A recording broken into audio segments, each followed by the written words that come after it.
نحمده ونصلي على رسوله الكريم اما بعد فاعوذ باللہ من الشیطان الرجیم بسم اللہ الرحمن الرحیم۔ السلام علیکم ورحمۃ اللہ وبرکاتہ۔ بھائیوں اور بہنوں، دین اسلام میں ماں باپ کا بہت زیادہ حق ہے۔ اگر والدین حیات ہیں تو ان کے ساتھ حسن سلوک کا حکم ہے، اور اگر والدین اس دنیا سے رخصت ہو چکے ہیں تو ان کا حق اور زیادہ بڑھ جاتا ہے۔ ان کے لیے ایصال ثواب زیادہ سے زیادہ کرنا چاہیے، کیونکہ اب وہ آپ کی دعاؤں اور استغفار کے زیادہ مستحق ہیں۔ اور اگر آپ اپنے ماں باپ سے پیار کرتے ہیں تو قرآن کریم کی یہ ایک صورت لازمی پڑھ کر انہیں ایصال ثواب کریں، کیونکہ جو کوئی قرآن کی یہ صورت پڑھے گا اس کے ماں باپ کے گناہ مٹ جاتے ہیں۔ دوسری بار پڑھنے سے عذاب قبر مٹ جاتا ہے۔ تیسری مرتبہ پڑھنے سے جنت میں سونے کا محل عطا کیا جاتا ہے۔ ذرا تصور کیجئے کہ جبرائیل علیہ السلام جو سب سے عظیم فرشتے ہیں، جو وحی لے کر آتے ہیں، جب وہ محبوب خدا صلی اللہ علیہ وسلم کی خدمت میں حاضر ہو کر فرماتے ہیں کہ جو شخص قرآن کی یہ صورت پڑھے تو اس کے ماں باپ کے گناہ مٹ جاتے ہیں، تو ناظرین، کیا یہ کمال نعمت نہیں ہے؟ کیا یہ قرآن کا اعزاز نہیں ہے کہ صرف ایک مرتبہ پڑھنے سے ماں باپ کے گناہوں کی دھول صاف ہو جاتی ہے، دوسری مرتبہ پڑھنے سے قبر کی تاریکی نور میں بدل جاتی ہے، اور تیسری مرتبہ پڑھنے سے انہیں جنت میں سونے کا محل عطا ہوتا ہے؟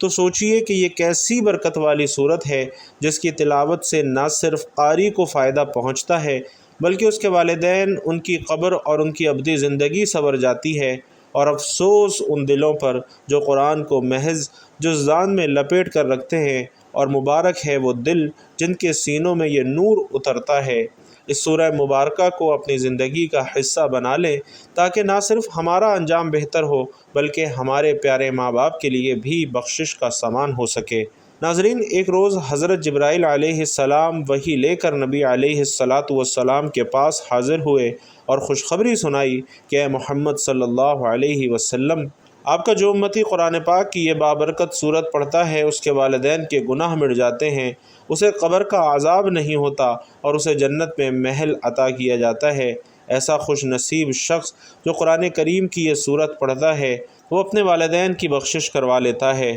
آگے بڑھنے سے پہلے اپنے تمام بہن بھائیوں سے عرض کرنا چاہوں گا کہ وہ تمام بہن بھائی جنہوں نے کمنٹ باکس میں اپنا نام لکھ کر یا اپنے پیاروں کا نام لکھ کر ہماری اجتماعی دعا میں خصوصی طور پر نام لے کر دعا کرنے کی درخواست کی تھی، الحمدللہ ان تمام بہن بھائیوں کا نام لے کر دعا کروا دی گئی ہے۔ اسی طرح جو بہن بھائی چاہیں کہ ان کے لیے یا ان کے پیاروں کے لیے خصوصی طور پر نام لے کر دعا کی جائے، یا جن کے والدین اس دنیا سے رخصت ہو چکے ہیں ان کے لیے خصوصی دعا کا اہتمام کروایا جائے، تو وہ نیچے کمنٹ باکس میں نام لکھ سکتے ہیں۔ انشاءاللہ ان سب کے لیے خصوصی اجتماعی دعا میں نام لے کر دعا کروانے کا اہتمام کیا جائے گا۔ ناظرین، حضرت عبد الرحمن بن عوف رضی اللہ تعالیٰ عنہ بیان کرتے ہیں کہ سرکار دو عالم صلی اللہ علیہ وسلم نے فرمایا کہ حضرت جبرائیل علیہ السلام سے میری ملاقات ہوئی تو انہوں نے مجھے خوشخبری سنائی کہ بے شک اللہ تبارک و تعالیٰ آپ سے ارشاد فرماتا ہے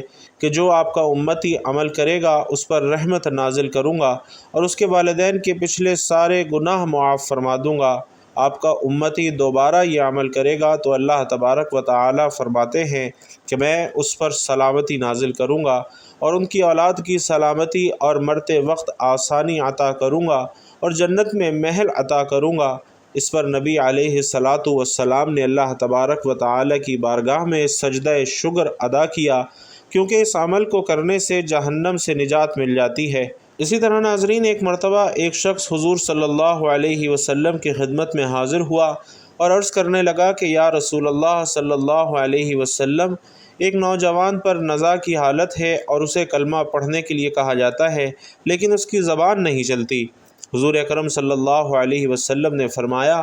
کیا وہ زندگی میں کلمہ نہیں پڑھتا تھا؟ عرض کیا گیا کہ یا رسول اللہ صلی اللہ علیہ وسلم، وہ زندگی میں کلمہ پڑھتا تھا۔ آپ صلی اللہ علیہ وسلم نے فرمایا کہ زندگی میں پڑھتا تھا تو پھر موت کے وقت کس چیز نے اسے روک دیا ہے؟ اور اتنا فرما کر اللہ کے حضور صلی اللہ علیہ وسلم اٹھ کھڑے ہوئے۔ اب سب حضور اکرم صلی اللہ علیہ وسلم کے ہمراہ چل پڑے اور حضور اکرم صلی اللہ علیہ وسلم اس نوجوان کے مکان پر تشریف لے آئے اور فرمایا اے لڑکے کہو لا الہ الا اللہ۔ لڑکے نے عرض کی یا رسول اللہ صلی اللہ علیہ وسلم زبان نہیں چلتی۔ حضور اکرم صلی اللہ علیہ وسلم نے پوچھا کیوں، کیا بات ہے؟ عرض کیا یا رسول اللہ صلی اللہ علیہ وسلم ماں کی نافرمانی کے باعث۔ حضور اکرم صلی اللہ علیہ وسلم نے پوچھا کہ کیا تیری ماں زندہ ہے؟ کہا ہاں۔ گویا حضور اکرم صلی اللہ علیہ وسلم نے اس کی والدہ کو بلایا اور فرمایا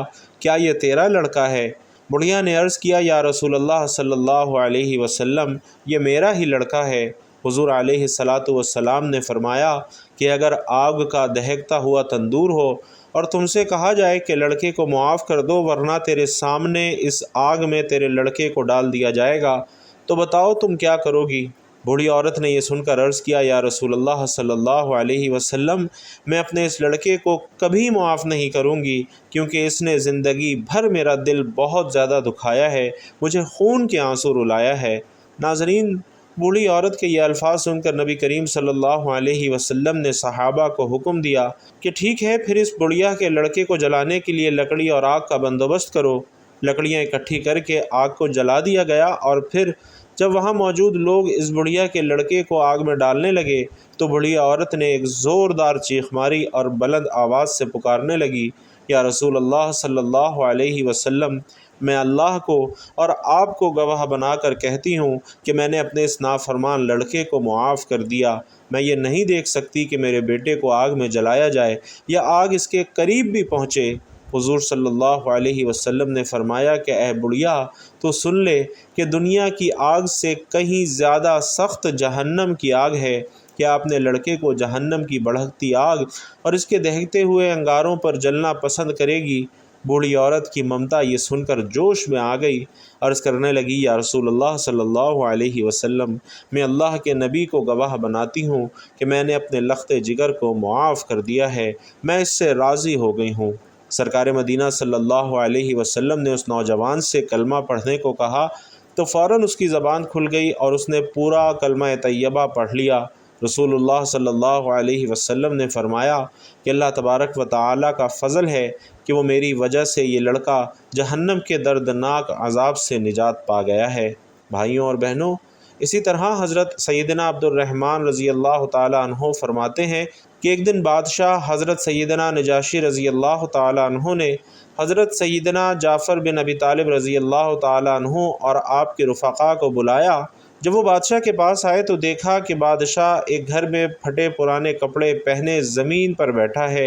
حضرت سیدنا جعفر رضی اللہ تعالیٰ عنہ فرماتے ہیں کہ ہم بادشاہ کی یہ حالت دیکھ کر ڈر گئے۔ جب بادشاہ نے ہمارا خوف دیکھا تو کہا کہ میں تمہیں ایک ایسی بات بتاتا ہوں جو تمہیں خوش کر دے گی، اور وہ بات یہ ہے کہ تمہارے ملک سے میرا ایک مخبر آیا ہے اور اس نے مجھے بتایا ہے کہ اللہ تبارک و تعالیٰ نے اپنے نبی صلی اللہ علیہ وسلم کی مدد فرمائی ہے اور ان کے دشمنوں کو ہلاک فرما دیا ہے، نیز فلاں فلاں کو قیدی بنا کر لایا گیا اور فلاں فلاں کو مار دیا گیا۔ مسلمانوں اور کفار کا مقابلہ جنگ بدر میں ہوا اور وہاں پینوں کے درخت کثرت سے ہیں، گویا کہ میں اس میدان کو دیکھ رہا ہوں۔ ایک شخص جو کہ اونٹ چرایا کرتا تھا، حضرت جعفر رضی اللہ تعالیٰ عنہ نے ان سے پوچھا کہ کیا وجہ ہے کہ آپ بغیر چٹائی کے زمین پر بیٹھے ہیں اور وہ سیدھا کپڑے پہن رکھے ہیں؟ تو انہوں نے بتایا کہ اللہ تبارک و تعالیٰ نے نبی کریم صلی اللہ علیہ وسلم پر جو کلام نازل فرمایا اس میں یہ بھی تھا کہ ان پر اللہ کے بندوں کا حق ہے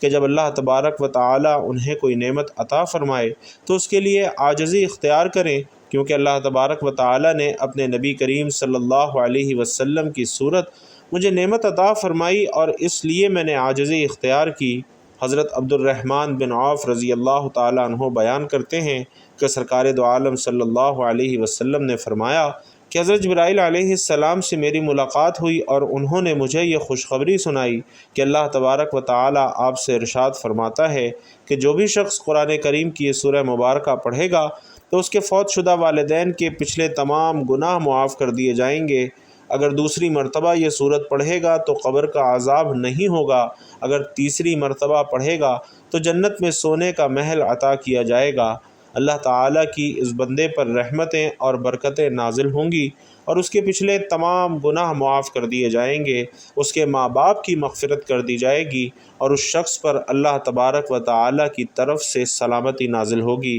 اس کی اولاد کی سلامتی، اور مرتے وقت اس کے لیے اللہ تبارک و تعالیٰ آسانیاں عطا فرمائیں گے۔ حضور اکرم صلی اللہ علیہ وسلم فرماتے ہیں کہ اس پر میں نے اللہ تبارک و تعالیٰ کی بارگاہ میں سجدہ شکر ادا کیا۔ اسی طرح حضرت سیدنا مسعود رضی اللہ تعالی عنہ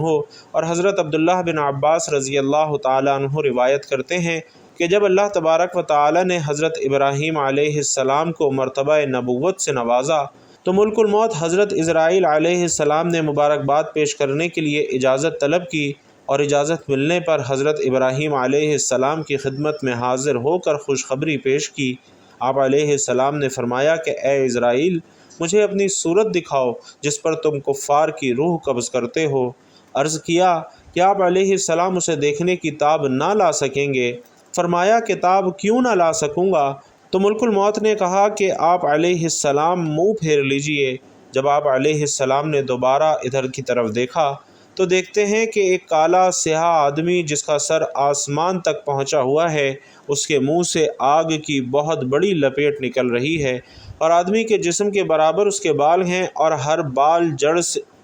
بال کی جڑ سے آگ کی لپٹ نکل رہی ہے۔ یہ منظر دیکھ کر حضرت ابراہیم علیہ السلام پر غشی طاری ہو گئی، اور جب آپ علیہ السلام نے دیکھا تو ملک الموت اپنی حالت میں آ چکے تھے۔ آپ علیہ السلام نے فرمایا کہ اگر کافر کو مرتے وقت کوئی فریب اور مصیبت نہ ہو، جب اس کی پریشانی اور گھبراہٹ کے لیے آپ کی یہی تابناک اور ڈراؤنی صورت کافی ہے۔ آپ علیہ السلام نے فرمایا کہ اچھا اپنی وہ صورت دکھائیے جس میں ایمانداروں کی روح قبض کرتے ہیں۔ ملک الموت نے کہا کہ آپ علیہ السلام منہ پھیر لیجئے، اور جب حضرت ابراہیم علیہ السلام نے دوبارہ ان کی طرف دیکھا تو ایک بہت ہی خوبصورت حسین و جمیل نوجوان کی شکل میں آپ کو پایا۔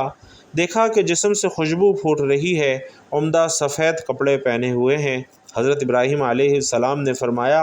کہ ملک الموت، اگر مومن مرتے وقت کوئی بزرگی اور کرامت نہ بھی دیکھے تو صرف آپ کی یہ نورانی صورت کا دیکھنا ہی اس کے سکون اور اطمینان کے واسطے کافی ہے۔ اللہ تبارک و تعالی سے دعا ہے کہ ہم سب کو خاتمہ بالایمان عطا فرمائے۔ تو محترم ناظرین، اب آپ کو وہ مبارک سورہ مبارکہ کے بارے میں بتاتے ہیں کہ قرآن کریم کی وہ کون سی مبارک صورت ہے جسے ایک مرتبہ پڑھ لینے سے فوت شدہ والدین کی مغفرت ہو جاتی ہے، دوسری مرتبہ پڑھنے سے عذاب قبر اللہ تعالی نجات عطا فرماتا ہے، جبکہ تیسری مرتبہ پڑھ لینے سے اللہ تبارک و تعالی جنت میں سونے کا ایک محل عطا کرتا ہے۔ جو شخص قرآن کریم کی یہ بابرکت صورت پڑھتا ہے تو اس کے ماں باپ کی بخشش اور مغفرت فرما دی جاتی ہے، اس پر اللہ تبارک و تعالی کی رحمتیں اور برکتیں نازل ہوتی ہیں، اور اللہ تبارک و تعالی اپنے اس بندے کے تمام معاملات میں آسانی پیدا کر دیتا ہے اور نہایت خوبصورت محل اسے جنت میں عطا فرماتا ہے۔ یہ بابرکت سورہ مبارکہ آپ کسی بھی وقت پڑھ سکتے ہیں، نہ وقت کی پابندی ہے نہ جگہ کی قید ہے، تو جب بھی آپ کو وقت ملے اس سورہ مبارکہ کی تلاوت کر لیجئے۔ اگر یہ سورہ مبارکہ آپ کو زبانی یاد ہے تو اس کی تلاوت کے لیے باوضو ہونا بھی شرط نہیں ہے، لیکن بہرحال یاد رکھیے کہ تلاوت قرآن پاک کا زیادہ سے زیادہ فائدہ اور ثواب اسی صورت ہوتا ہے جب آپ اسے باوضو حالت میں تلاوت کرتے ہیں، کیونکہ نبی کریم صلی اللہ علیہ وسلم کی احادیث اور صحابہ کے اقوال سے ثابت ہے کہ نبی کریم صلی اللہ علیہ وسلم باوضو حالت تلاوت قرآن کیا کرتے تھے۔ آپ صلی اللہ علیہ وسلم کا یہ فرمان عالی شان بھی ہے کہ ہر وقت اللہ کا ذکر کرو، اور اس لیے کوشش کریں کہ باوضو حالت میں اس صورت کی تلاوت کریں، لیکن اگر وضو نہ بھی ہو تو بھی آپ اس صورت کو پڑھ سکتے ہیں، اور اس مبارک صورت کے عمل کے لیے آپ نے سب سے پہلے درود پاک پڑھ لینا ہے۔ درود پاک آپ کوئی سبھی پڑھ سکتے ہیں، لیکن کوشش کیجئے کہ درود ابراہیمی یعنی نماز والا درود پڑھیں جو کہ ہم نماز کے درمیان پڑھتے ہیں، کیونکہ یہ سب سے افضل ترین درود ہے۔ حضرت امام حسن رضی اللہ تعالی عنہ فرماتے ہیں کہ جب بھی آقائے دو جہاں صلی اللہ علیہ وسلم پر درود پڑھو تو خوش دلی کے ساتھ، خشوع و خضوع کے ساتھ پڑھو، اس لیے کہ نبی علیہ الصلاۃ والسلام خود درود سنتے ہیں۔ اس لیے جب بھی درود پاک پڑھا جائے تو اسے پرسکون حالت میں پڑھنا چاہیے، خوش دلی کے ساتھ اور محبت کے ساتھ پڑھنا چاہیے۔ آئیے ایک مرتبہ مل کر خیر و برکت اور ثواب کی نیت سے درود پاک پڑھتے ہیں۔ اللہم صلی علی محمد وعلی آل محمد کما صلیت علی ابراہیم وعلی آل ابراہیم انک حمید مجید۔ اللہم بارک علی محمد وعلی آل محمد کما بارکت علی ابراہیم وعلی آل ابراہیم انک حمید مجید۔ ناظرین، جب درود پاک پڑھ لیں تو اس کے بعد آپ نے یہ کلمات پڑھنے ہیں: لا الہ الا انت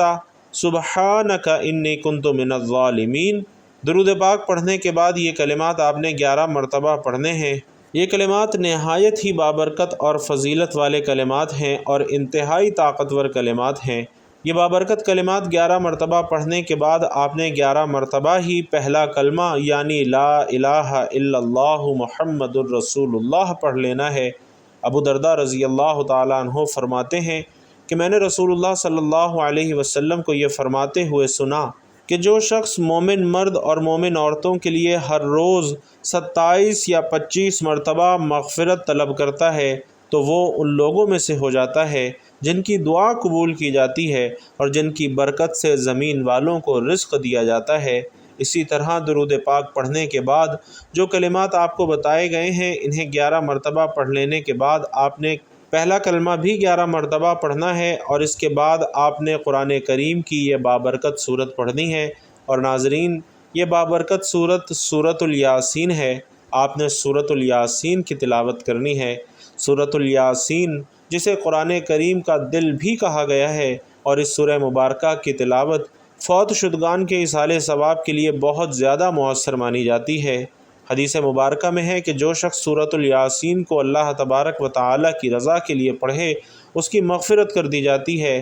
تو والدین کی مغفرت کے لیے سورۃ الیاسین کو صبح کے وقت یا عشاء کی نماز کے بعد روزانہ پڑھنا بہت ہی زیادہ مؤثر سمجھا جاتا ہے۔ اگر کوئی شخص اپنے والدین کی مغفرت کے لیے روزانہ سورۃ الیاسین کی تلاوت کرنا معمول بنا لے تو یہ ان کے لیے صدقہ جاریہ بن جاتا ہے۔ تو بھائیوں اور بہنوں، آپ نے اس پورے عمل کو چاہے تو صبح فجر کی نماز کے بعد کر لیں یا عشاء کی نماز کے بعد کر لیں تو زیادہ بہتر ہے، ورنہ آپ دن میں کسی بھی وقت جب آپ کو وقت ملے آپ یہ عمل کر سکتے ہیں۔ اس عمل کو اللہ تبارک و تعالیٰ کی رضا کے لیے کرنا ہے۔ قرآن کریم کی سورہ مبارکہ کی تلاوت کرنے کے بعد آپ نے والدین کی روح کو ایصال ثواب کر دینا ہے اور سورۃ الیاسین کو کوشش کرنی ہے کہ کم از کم 3 مرتبہ لازمی پڑھیں۔ اگر آپ ایک ہی وقت میں سورۃ الیاسین کو 3 مرتبہ نہیں پڑھ سکتے تو آپ مختلف پہلو میں اس عمل کو کر سکتے ہیں، یعنی آپ چاہیں تو ایک مرتبہ صبح کے وقت درود پاک پڑھ کر 11 مرتبہ جو کلمات بتائے گئے ہیں وہ پڑھ لیں، پھر 11 مرتبہ پہلا کلمہ پڑھ لیں اور اس کے بعد ایک مرتبہ سورۃ الیاسین کی تلاوت کر لیں، اور اسی طرح یہ عمل آپ دن میں 3 مرتبہ کر سکتے ہیں۔ تو ہم سب کو چاہیے کہ ہم اپنے والدین کے لیے روزانہ قرآن کریم کی تلاوت ضرور کریں اور زیادہ سے زیادہ اس عمل کو کریں تاکہ اللہ تبارک و تعالی ہمارے والدین پر بھی اپنی رحمت نازل فرمائے اور ہم پر بھی اپنی رحمت نازل فرمائے۔ اس عمل کی برکت سے اللہ تبارک و تعالی آپ کی روزی میں بھی بہت زیادہ برکت عطا فرمائے گا، اور آپ کی جو بھی پریشانیاں ہیں، جو بھی مصیبتیں ہیں، جو بھی دکھ درد ہیں، اللہ تبارک و تعالی ان سے بھی آپ کو نجات عطا فرمائے گا اور آپ پر اور آپ کے والدین پر اپنا خاص فضل و کرم نازل فرمائے گا۔ اللہ تبارک و تعالی سے دعا ہے کہ ہم سب کو نیکی کی بات سننے، سمجھنے اور اس پر عمل کرنے کی طاقت اور توفیق مرحمت فرمائے۔ میرا سنانا اور آپ کا سننا اپنی بارگاہ میں قبول و منظور فرمائے، آمین یا رب العالمین۔ اور ناظرین، آخر میں آپ سے گزارش ہے کہ جاتے جاتے کامنٹ باکس میں صرف ایک مرتبہ سبحان اللہ ضرور لکھتے جائیے گا۔ اللہ تبارک و تعالی آپ سب کا حامی و ناصر ہو، آمین یا رب العالمین۔